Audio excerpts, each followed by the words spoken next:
నేను మీ Lakshmi. Welcome back Lakshmi's kitchen. ఈరోజు మన వీడియోలో ఎన్నో ఆరోగ్య ప్రయోజనాలు ఉన్న కరివేపాకు కారప్పొడి ఎలా చేసుకోవాలో చూద్దాం.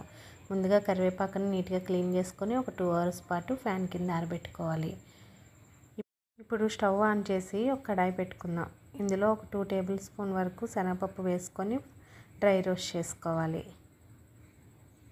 చూసారు కదండి, శనగపప్పు ఇలా ఫ్రై అయిన తర్వాత ఇందులో ఒక 2 tablespoon వరకు మినపప్పు కూడా వేసుకొని ఫ్రై చేసుకుందాం. ఈ శనగపప్పు మినపప్పు దోరగా వేగాలండి. ఇది ఇలా వేగింది కదండి. ఇప్పుడు ఇందులో 1 tablespoon వరకు నువ్వులు, అలాగే ఒక 2 tablespoon వరకు అవిసె గింజలు కూడా వేసుకొని ఫ్రై చేసుకుందాం.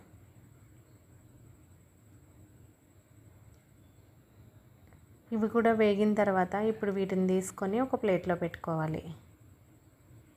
ఇప్పుడు ఇదే ప్యాన్లో ఒక 2 tablespoon వరకు ఆయిల్ వేసుకుందాం. ఆయిల్ కొద్దిగా వేడైన తర్వాత ఇందులో ఒక 4 tablespoon వరకు ధనియాలు, అలాగే 1 tablespoon వరకు జీలకర్ర కూడా వేసుకొని ఫ్రై చేసుకుందాం.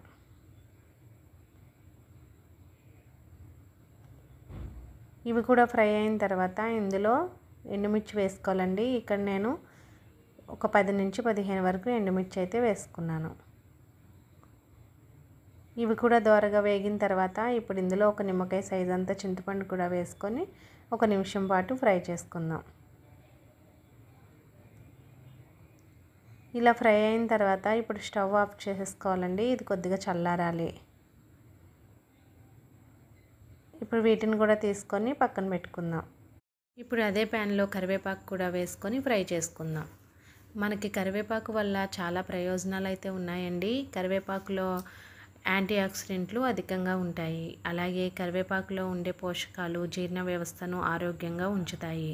మలబద్ధకం వంటి సమస్యలు కూడా తగ్గుతాయి. అలాగే జుట్టు పెరుగుదలకు కూడా మనకి చాలా ఉపయోగపడుతుందండి. కరివేపాకుతో కారప్పొడి చేసుకొని మొదటి ముద్దలో తింటే చాలా మంచిదండి. కరివేపాకు అంతా డ్రై రోస్ట్ అయిన తర్వాత దీనిని తీసుకొని ఒక ప్లేట్లో పెట్టుకుందాం. ఇవి పూర్తిగా చల్లారాలండి. ఇప్పుడు మనం మిక్సీ జార్ తీసుకొని ముందుగా వేయించి పెట్టుకున్న పోపు దినుసులు వేసుకొని, అలాగే ఇందులో 1 tablespoon సాల్ట్ కూడా వేసుకొని మెత్తగా గ్రైండ్ చేసుకోవాలి. చూసారు కదండి, ఇలా మెత్తగా గ్రైండ్ చేసుకున్న తర్వాత ఇప్పుడు ఇందులో కొద్దిగా కరివేపాకు కూడా వేసుకుంటూ గ్రైండ్ చేసుకుందాం. ఇలా మెత్తగా గ్రైండ్ చేసుకున్న తర్వాత ఇప్పుడు ఇందులో ఒక 10 వెల్లుల్లి రెప్పలు వేసుకొని గ్రైండ్ చేసుకోవాలి. చూసారు కదండి, కరివేపాకు కారప్పొడి అయితే రెడీ అయిపోయింది. దీనిని మనం గాజు సీసాలో వేసుకొని స్టోర్ చేసుకుంటే మనకి 6 months వరకు ఇలాగే ఉంటుంది. ఒకసారి మీరు కూడా నేను చెప్పిన కొలతల ప్రకారం ట్రై చేయండి. ఎలా వచ్చిందో నాకు కామెంట్ చేయండి. అలాగే ఎన్నో ఆరోగ్య ప్రయోజనాలు ఉన్న మునగాకు కారప్పొడి ఎలా చేసుకోవాలో ఇప్పుడు ఈ వీడియోలో చూసేద్దాం.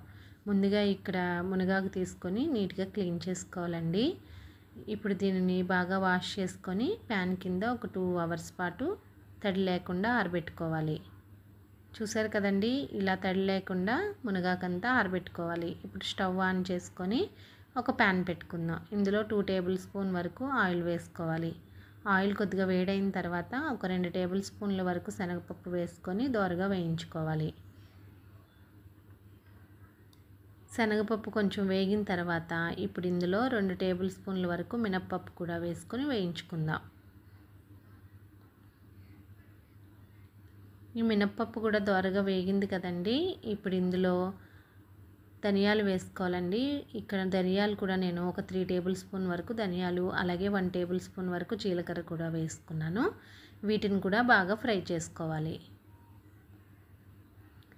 ఇవి బాగా ఫ్రై అయిపోయాయి కదండి. ఇప్పుడు దీన్ని తీసుకొని ఒక ప్లేట్లో పెట్టుకుందాం. ఇప్పుడు అదే ప్యాన్లో 1 tablespoon వరకు ఆయిల్ వేసుకొని ఎండుమిర్చి వేసుకోవాలి. ఇక్కడ నేను ఎండుమిర్చి 10 నుంచి 15 వరకు తీసుకున్నానండి. మీరు మీ కారానికి సరిపడా అడ్జస్ట్ చేసుకోవచ్చు. ఇవి కొద్దిగా ఫ్రై అయిన తర్వాత ఇప్పుడు ఇందులో నిమ్మకాయ సైజ్ అంతా చింతపండు కూడా వేసుకొని ఫ్రై చేసుకోవాలి.